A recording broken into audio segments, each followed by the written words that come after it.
Flashlight.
Howdy guys, how's it going? So this spot right here probably looks very familiar for those of y'all that have been around for a while. This is the spot where we had our white duck canvas wall tent set up for over a year.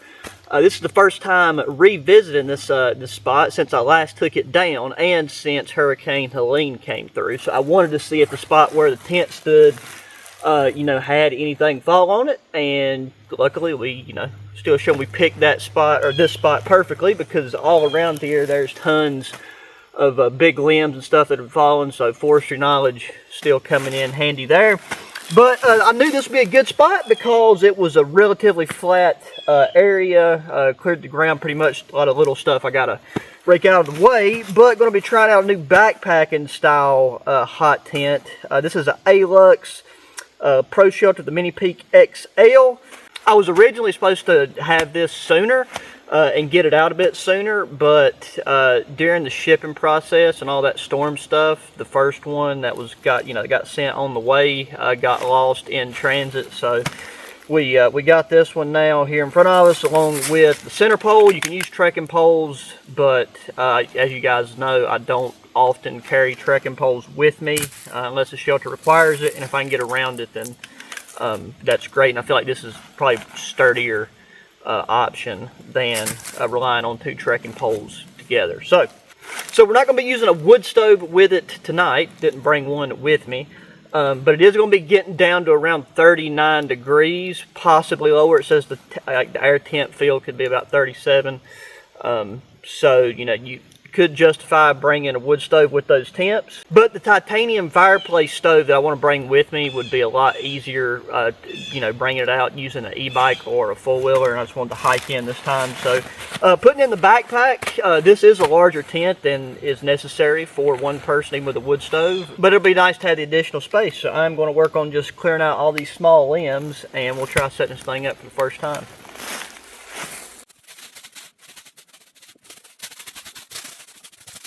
Now another thing too, this tent, I got the winter version, so it has the winter inner, which you'll see shortly, but that blocks a lot of wind and will hold heat better than just a standard mesh inner. And that's what this orange section is there. So also too, if you need to carry this, that right there would be good for an additional signaling option. Once again, first time setting this up, so we'll probably have to play around a little bit with how to get this thing pitched properly with the proper tautness and everything. So we'll set this stuff to the side. This right here, this is the stove jack. We really don't need to mess with that this go round. Okay, right here is our tent stakes. So with this one, you do get your, I call these triangle stakes because it's got 3 points on it. I also heard them called 3 fin stakes, but they are aluminum, I do believe. Okay, and also with this tent, you get a tube of seam sealant. So we'll have to look and see if the seams are already taped or sealed on. It might not be. If not, then that's something we can do. Might not do it today. Get the tent body out.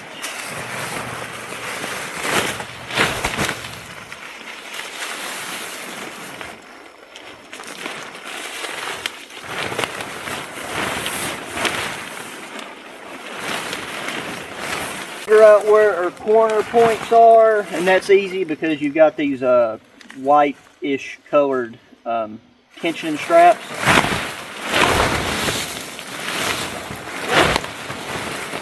This thing is already kind of bigger than I had envisioned in my head, which is good. Now with this type of tent, it's important, even though it is a pyramid style, TP style tent, to think of your first stakeout as just a square, because you'll go corner to corner, and even though your center fabric will be loose because the pole's not in it, you just want to get your straight lines as taut as possible, and then you'll make your adjustments from there.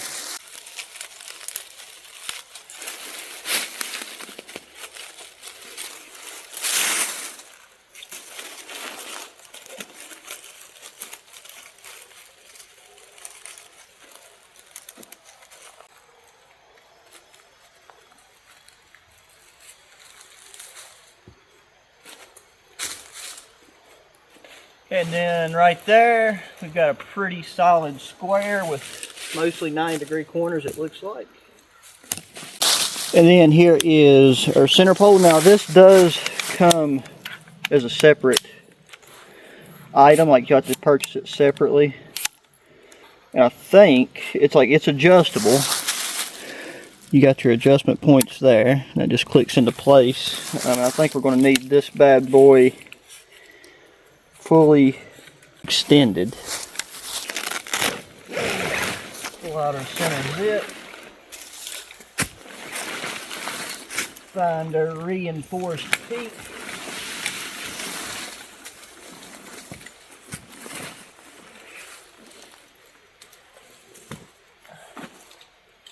And there is our center pole in place. And then now all that's left to do is kind of go out and pull out some of our edges there, and then stake out one front corner, or keep it rolled back. For now, probably keep it rolled back.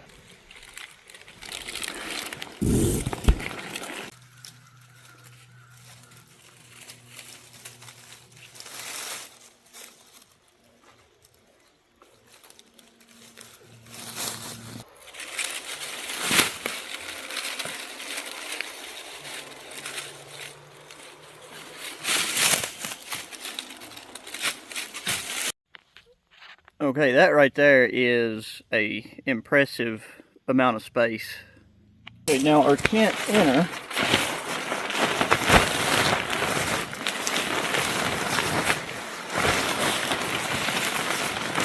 is meant to go to one side. Right there is on that side's where our stove jack is. So you can use either end. I'm trying to decide right now. I think we're going to put our inner on the side with the stove jack. Just because there is a root that runs kind of right here where my left leg is. So. There's clips on each corner. I just done the one right there to the outside. Okay, we got one that goes up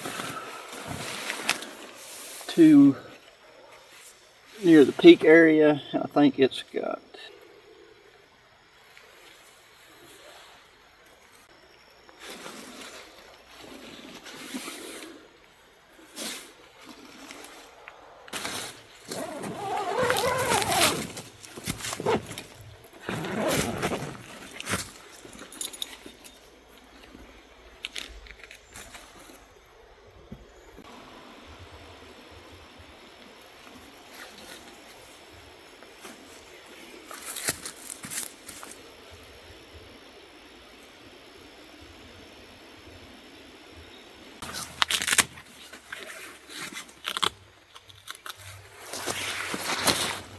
okay, and we got our inner in, so zip this up.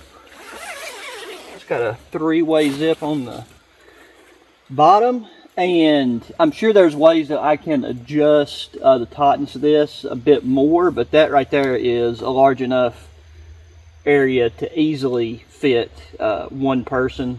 Two people could sleep together right there. If you had a wider pad, no problem, as long as you're well acquainted with each other. Gear storage at both ends, which is nice. That way if you have it on one side or the other, it doesn't matter. taped seam there on the floor. And it looks like we got taped seams mostly on the inside. Definitely around that top portion. So we'll mess around with seam sealing. We've got like 2 weeks of no rain projected, so that's why we're not really going to have to worry about battening down the hatches on this one. But I dig that a lot, and there's tons of things still crawling around. So nice to have that. And I think there's even room in here once I get my chair out to where you could sit under here with a camp chair. So no shortage of gear storage or anything like that. Oh, so yeah, putting the pack under here, standing up, you can even use it to kind of push the walls out even more if you want to. But I'm going to take and get out our camp chair here. This T-Sec chair is a lot heavier than my other ones, but I gotta say it is the simplest and easiest to pack up and take away, because you just have to pull these rods out. They lock in place.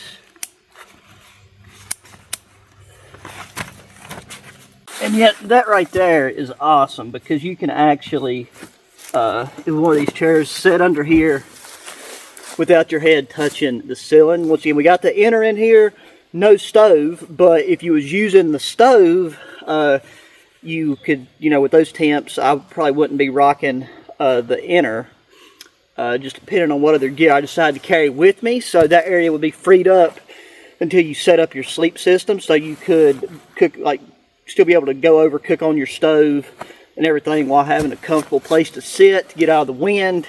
So that is phenomenal. This collapsible pole feels plenty sturdy.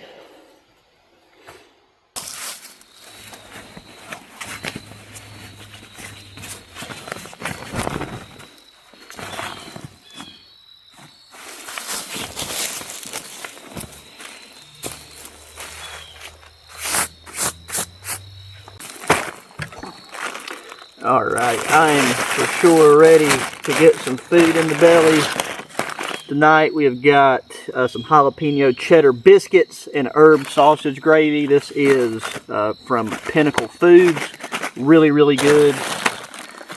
Well, I mean, I've not had the biscuit and gravy one, let me say that, but all the Pinnacle Food stuff I've had is like gourmet level freeze-dried food. And I've also got a new cubic alcohol stove. It's their mini siphon style stove, which they come out with before they come out with the one with the stand. So you had to improvise, like, you know, use rocks or dig a little trench or something to set it over.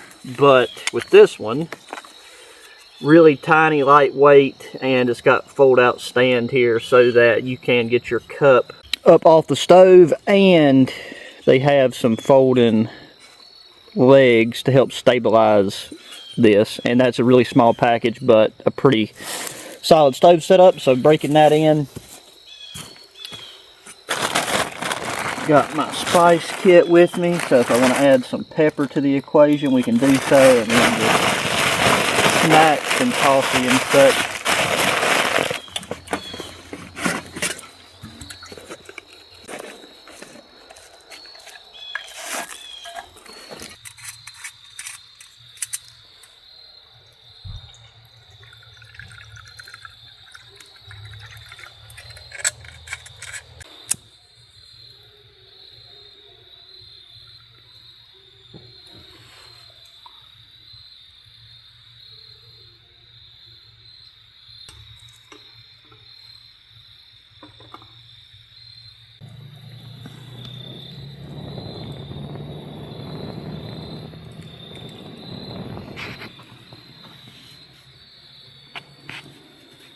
Okay, due to the shape of the canteen cup and just kind of the way that the ground is, when that started boiling, it just caused the water to shift a bit, and it fell over because the way I had the cup oriented. But I reoriented the cup this way. That balances the water a lot better. So yeah, I need to go ahead and open this, get the oxygen absorber out. It said a 1.25 cups of water. With these, I always eyeball it. I feel like you get better results that way once you know the consistency and stuff that you're looking for personally. So So it looks like we got some pretty nice large chunks of that in there. We got our oxygen absorber out. Since this is biscuit and gravy, what I like to do is get this and break that up, because those large chunks will take longer to absorb water. So you still want to keep some, you know, pieces in chunks. You just don't want those giant ones. It's nice whenever the packaging on these is durable. So there you go. We can see we still got some large chunks, but we got some other stuff broke down into a finer powder that will absorb better. Okay, got a nice rolling boil, so before this one decides to jump off of our stove again, just make sure you got yourself a pair of gloves.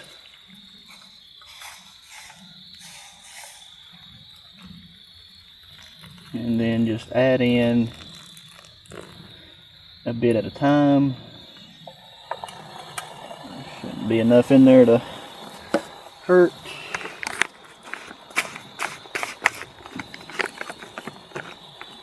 Much more water in there.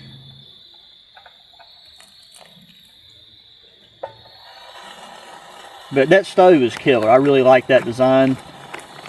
It's smaller than that older, more mass-produced style that I use all the time, and it works great. It's the one that kind of has the form factor of like the ones you see made out of the bottom of pop cans, but this one smaller with the fold-out legs and stand. I think that's the ticket. That should be good. Then we got water on the side here. Let that finish burning out and doing its thing, and close this up for a bit. Okay, so time for some lighting. Break out our out-ass telescoping light here. Get that right there. Legs come out.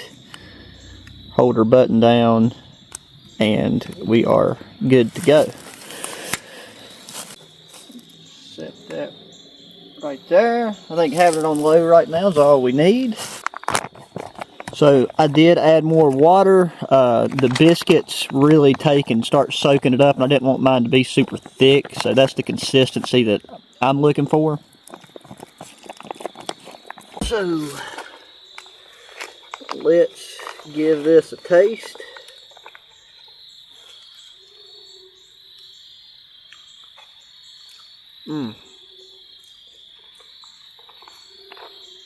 Man, once again, the Pinnacle Foods does not disappoint. The thing that I really am loving about their stuff is everything is actually seasoned very well, so you don't have to carry stuff with you. I've got pepper, salt, stuff like that with me, but the flavoring on this is truthfully, it's just ready to go, ready to eat. Yeah, it's so good. But after hiking around all day, getting things set up, and then, you know, just being out in the woods, food tastes better anyways.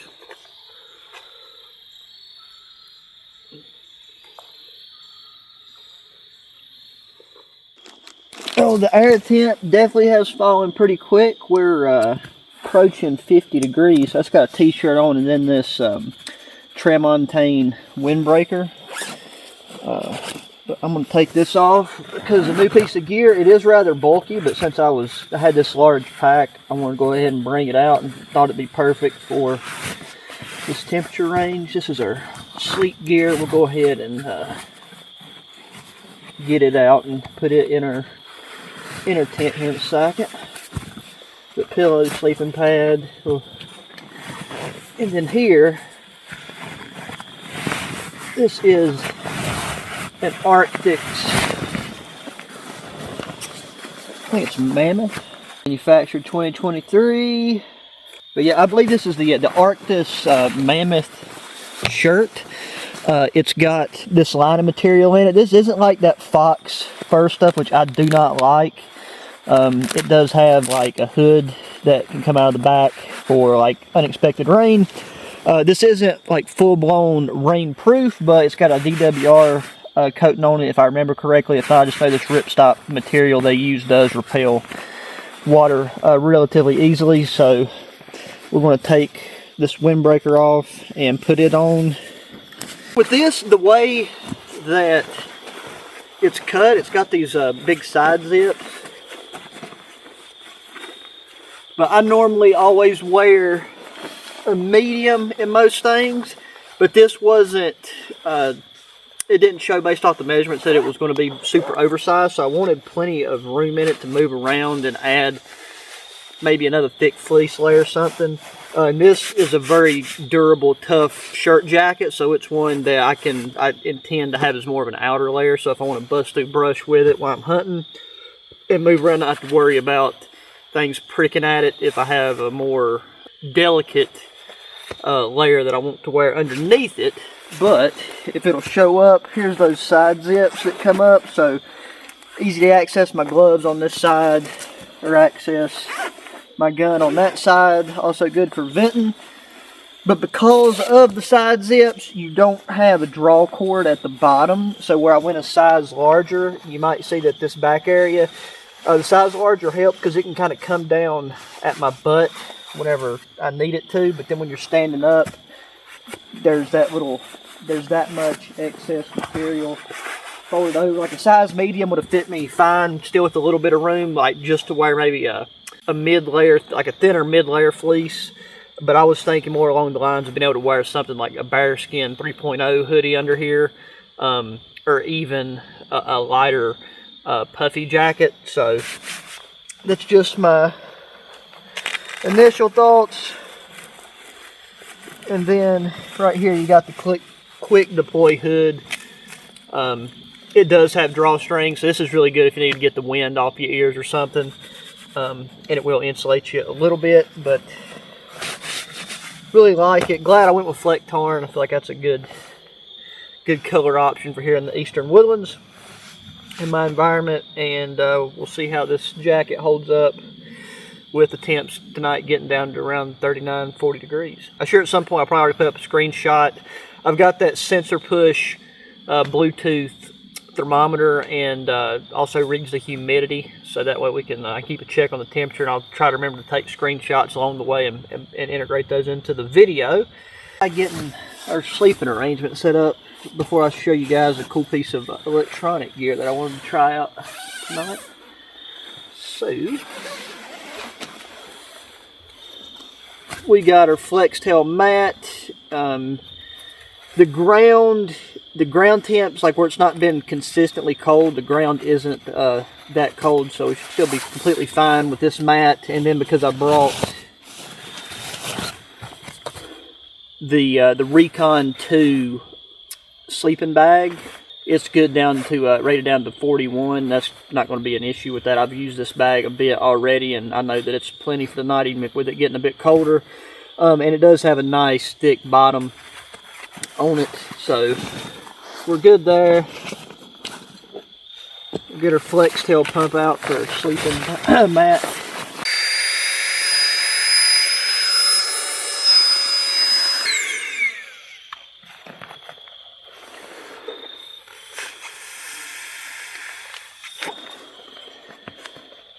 Just like that. Yeah, you could actually fit 2 of these sleeping pads in here side by side. Kind of hard to show you guys that right now, but yeah, so 2 people with standard sleeping mats can sleep in here. You'll just, be shoulder to shoulder inside. But that's actually making me want to get another one of these square FlexTail mats, because Tasmanian Tiger base 75 pack, like I said, I mean, I tried to throw bulky stuff in it. There's just still tons of room. But this bag is black. I originally wanted to go with their green. I think they had a green bag, but I got sent the black one instead. Since these have a water-resistant bottom on them, which make them ideal for like bivvy camping and just laying out and cowboy camping. So, which side is their zipper? Or wait, no, this one. That's right. This one has a center zip. Another reason why I really like this one. So it doesn't matter. You can have it on there any way you see fit.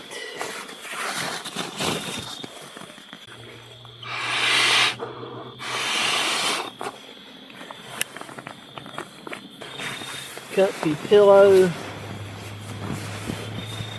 And since there's so much room in there, I'll be able to take and push the collapsible stand of that out-ass pipe down and have it on the inside there with me.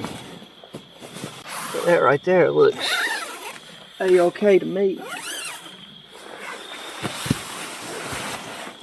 Something that I've had that I've not played around with much at all and not brought it out because the woods is still very dense. So using one of these is kind of difficult, and you can't really get any good lines of sight when you're actually camping in the mountain. Yeah, this is a pair, actually I still got the film on the screen there. Night vision binoculars, so not night vision goggles, but night vision binoculars, so you do have magnification with this. Can't think of the name of the brand off the top of my head. As always, I will link to these down in the video description. I'll probably throw the name up on the screen for a second. But they do work. They are legitimate night vision binoculars, so I just turned them on. And the reason I like these is because I can record video and pictures with them, so that gives you something to do as it's getting dark earlier. You can go around and try to catch some shots of wildlife, and then I might be able to do some night vision filming with this, and that's what I'm going to play around with now, and I will bring you guys along for this little experiment. Okay, so the audio y'all are hearing is going to be recording from my phone. But in order just to get the portion of whatever y'all can see of me right now, I do have the thing set up on a tripod, probably a good 20 to 25 yards. So that's how far away it'd have to be just to get something like this in frame. If you're using it for something similar to this type of thing, you want a night vision shot of something, because, you know, like I said, again, they are binoculars, so they're not meant for being right up on top of something. They do seem to have a really clear night vision image for the price point that these things come in at. You know, again, not trying to sell them to you or nothing. It's just ones I come across, and it seems to be more than just a gimmicky piece of equipment. It's actually something I could see going out, especially if you have access to a field. And you're trying to get shots of deer, boar, coyotes, whatever at night. Something like this is a pretty solid way to, at the very least, get into some nighttime photography. You will want a tripod to put it on for the video mainly, and I would say for photographs as well, because it doesn't have the best stabilization. But yeah, all in all, pretty cool. And like, I am going to be bringing this out with me because it is getting dark earlier and earlier every single day. So it is going to be, I think, a fun thing to mess around with and play around with. Try to catch some critters in the act of doing something, you know, maybe catch some gnomes or fairies. You never know what's running about in the woods. Hey guys, let me know what you think about that. Let me know if you'd like to try to see some wildlife videography integrated in, nighttime wildlife stuff using this. So, cool deal. Flashlight.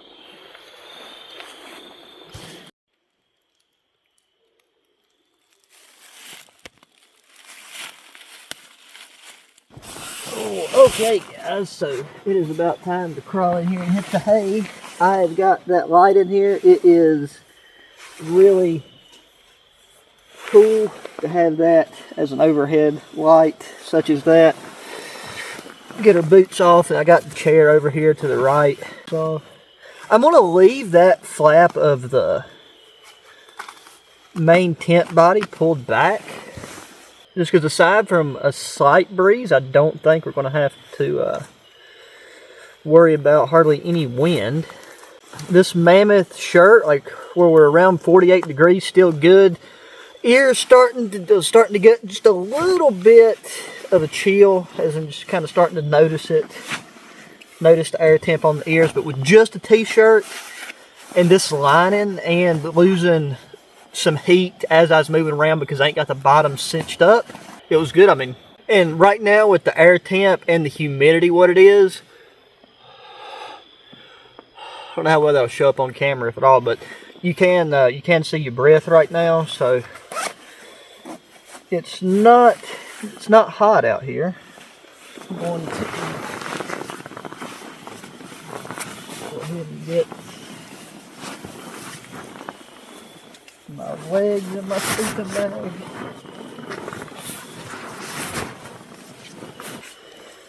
We're not going to need to use our mammoth shirt for any covering, but I do want it off to my side. That way in the morning when it's cold, we can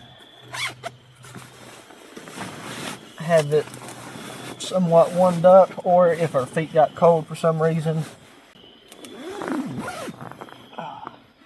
But it's not bad in here. And just after being in here with the door open, it feels a few degrees warmer. So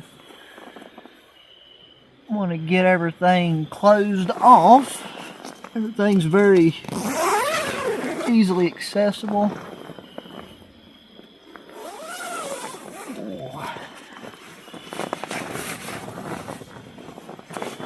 And I will talk to y'all fine individuals in the morning.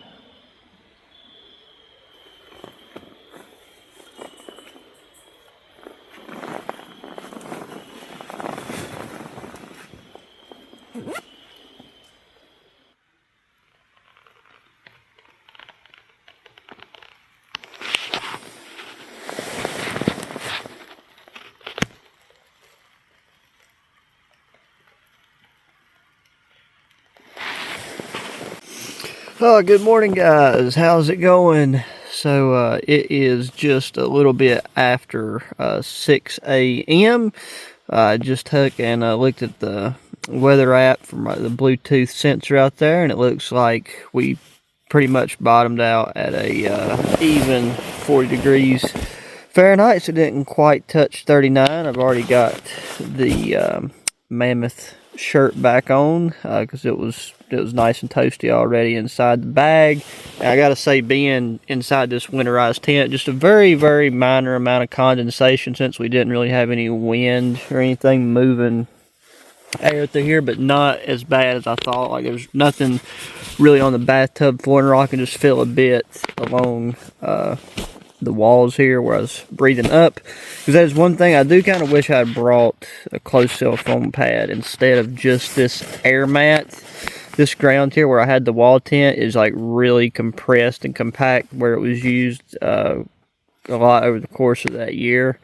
So I really only had the option of sleeping on my back without pressure points. But it wasn't like I didn't get any cold spots. I was right about that. The ground hasn't had time to cool down enough consistently to require a higher R value than what this provided. So definitely gonna make a quick cup of coffee, so I will let you guys join me for that.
This is for sure the coolest morning that we've had yet.